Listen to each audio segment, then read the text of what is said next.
O nosso primeiro convidado, e agradecemos a presença, é o professor Kamal Narras, coach, psicanalista, terapeuta e hipnólogo clínico. Professor Narras, muito boa noite, muitíssimo obrigado pela sua presença. Eu queria que o senhor explicasse um pouquinho o que faz um... A gente gosta também de abrir as possibilidades para os jovens, falando um pouco das profissões das pessoas que aqui vêm. Não é o que faz o coach, o psicanalista, o hipnólogo clínico, principalmente. Explica para a gente.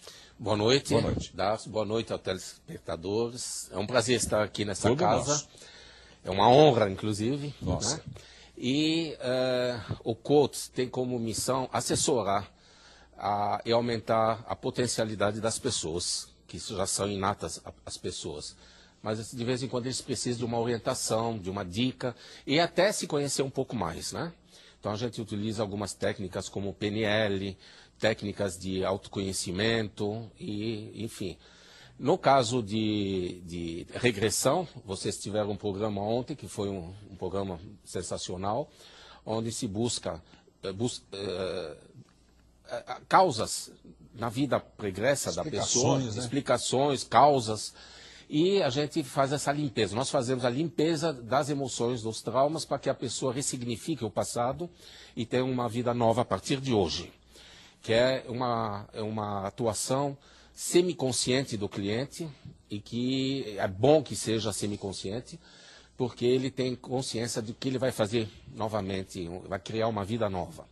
No caso de hipnose condicionativa, uma hipnose mais profunda, também se resolve muitos problemas, como, por exemplo, de vícios, problemas profundos que a pessoa tem, que às vezes não se encontra, e que você pode ressignificar o passado, bloquear e ter uma vida nova daqui para frente, né? Todos eles é nesse sentido.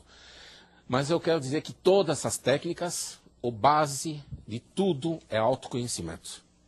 A partir, inclusive o tema de hoje, nós vamos falar sobre isso, porque se você não se conhece, você não conhece o outro, não conhece as situações que você atrai, e você anda nessa vida com as vendas, né, nos olhos, e sem saber o que fazer, como se comportar, como agir, porque na realidade nós somos 98% de inconsciente.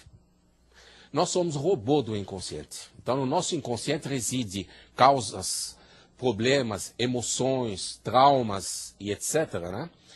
E que se você não conhece, você vai agir, você vai ter emoções, vai ter atitudes e comportamentos conforme o que você tem no teu conteúdo.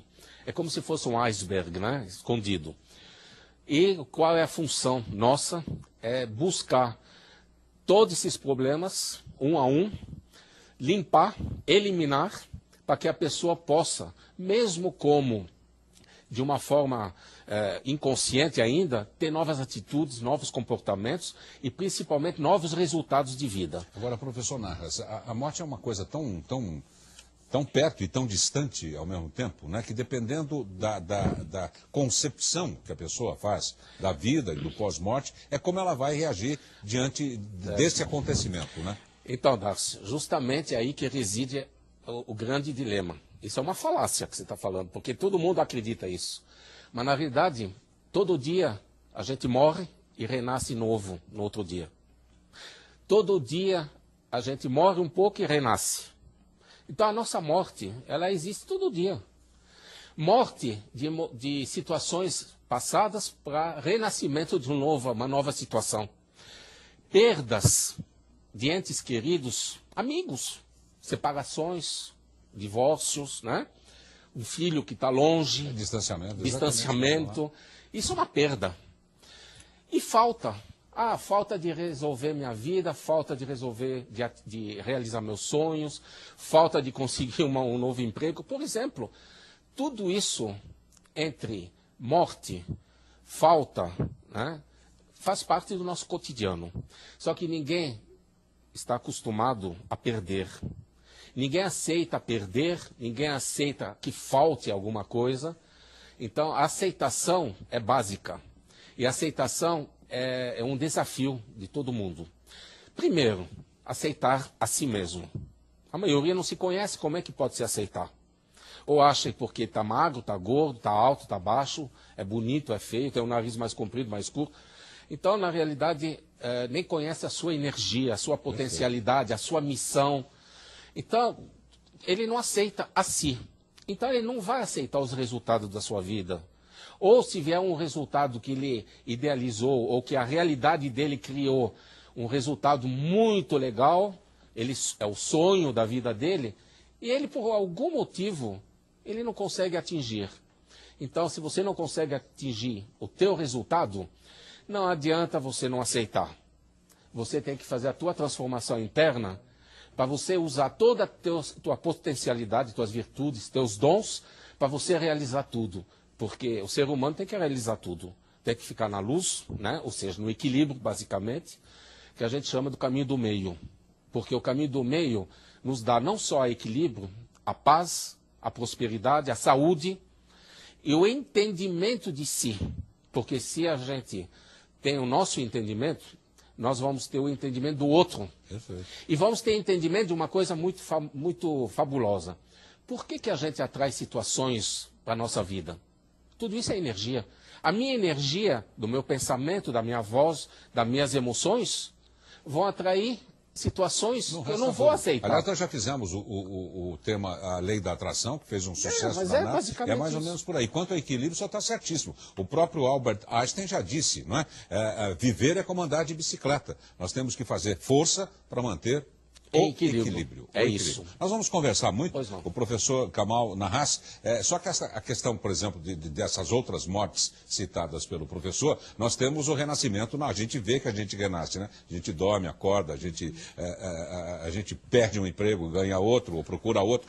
Dessa morte que nós estamos falando aqui, ninguém até hoje voltou, não é? Para nos dizer, ou afirmar, ou confirmar, não é? Que renasceu, que reviveu.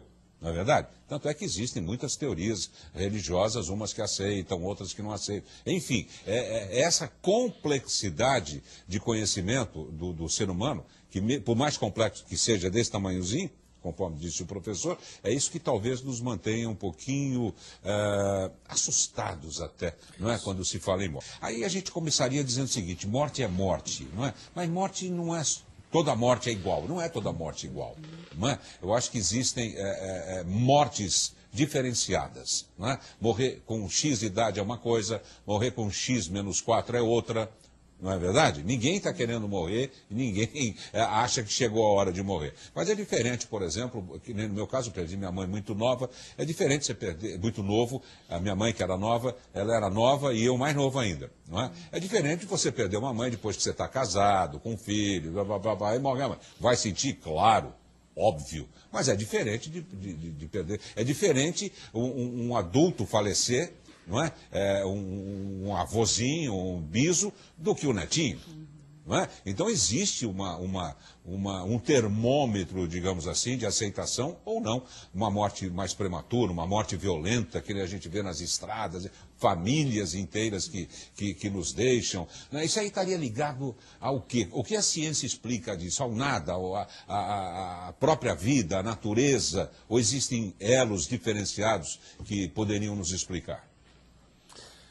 Bom, em primeiro lugar, que a morte, ela não é aceita porque a pessoa cria uma expectativa muito grande de ligação com o outro, né? A morte, ela começa no nascimento. O nascimento, o comportamento até de um bebê é semelhante ao comportamento de todo mundo, né? É de chorar, de gritar, porque está se distanciando da mãe, né? Tanto é que ao nascer a pessoa chora, né? Então, é uma certa morte, é uma perda da mãe, está entendendo? E, no caso, você perder uma criança, um filho, ou o marido, ou a esposa, qualquer idade você vai sentir essa perda. É inerente ao ser humano. Só que tem um detalhe. Essa questão da morte, ela é inata do ser humano, né? A gente convive com ela o dia todo, mas a gente nunca aceita a perda, a gente nunca aceita o distanciamento. Nós sempre queremos alguém para preencher aquele vazio que a gente possa ter, né?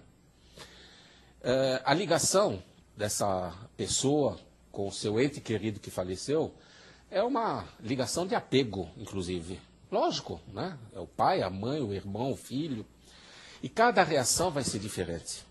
Porque perder um pai sempre vai ser doído. Perder um filho, muito mais ainda. A gente vê casos aí até de fetos, de bebê, mulheres grávidas que perdem o bebê, também é um luto. Claro. E é um luto enorme, né? Quer dizer, o enlutamento, ele vai acontecer para todo mundo. E cada um com sua dor. Porque eu não posso dizer que a tua dor vai ser diferente da minha. Cada um vai ter, em função da expectativa, da criação, daquela imagem, do que representa aquela pessoa para ele. Né? Então isso vai ser diferente. E o tratamento vai ter que ser diferente para cada um. E a recuperação também é diferente. Por exemplo, para as crianças é muito mais rápido. Às vezes tem pessoas que não aceitam a perda de um ente querido, uma esposa, um marido, né? E vai sofrer, vai levar, às vezes, 2 anos. Tem gente até que não vai sofrer nesse primeiro período e vai sofrer depois de alguns anos, 5, 10 anos, quando cai a ficha, né? Então, são coisas que acontecem para cada um de uma forma diferente. Mas eu acho que é importante que esse enlutamento, ele é inato do ser humano. Quando a gente nasce, já acontece. Deixa eu só falar, fiquem à vontade para interrompê-lo também, assim é o programa, senão ele fala, tem, hein? Não, e a gente passa por esse lutamento desde o início. A separação da mãe é uma grande perda. A gente já não gosta de nascer, né, professor? A gente morreu como feto, morreu, está saindo da mãe, daqui a pouco a gente morre como criança e vai ser um adulto ou adolescente, morre adolescente, vai ser um adulto. Então, tudo isso faz parte da nossa vida. E a gente não pode encarar a morte, só a morte, como um luto. Luto é uma separação da esposa ou do marido. Luto é você ficar sem trabalho. Ou luto também é você ver teu sonho acabar. Por que tudo isso tem que ser visto? Porque isso tem que aumentar a consciência das pessoas. Tem que aumentar a consciência que ele, mesmo que ele não esteja na plenitude, porque ele depende de outro, né? Como foi dito antes, mas ele tem que alcançar essa plenitude, porque ele tem que ter ele primeiro. Até a história da solidão, que vocês vão ter o programa, né? Perfeito. A solidão pode ser terrível, mas se ele está com ele, já ameniza e muito. Opa, a gente precisa se dar bem com a gente mesmo. Só. Para começar. Primeiro, né?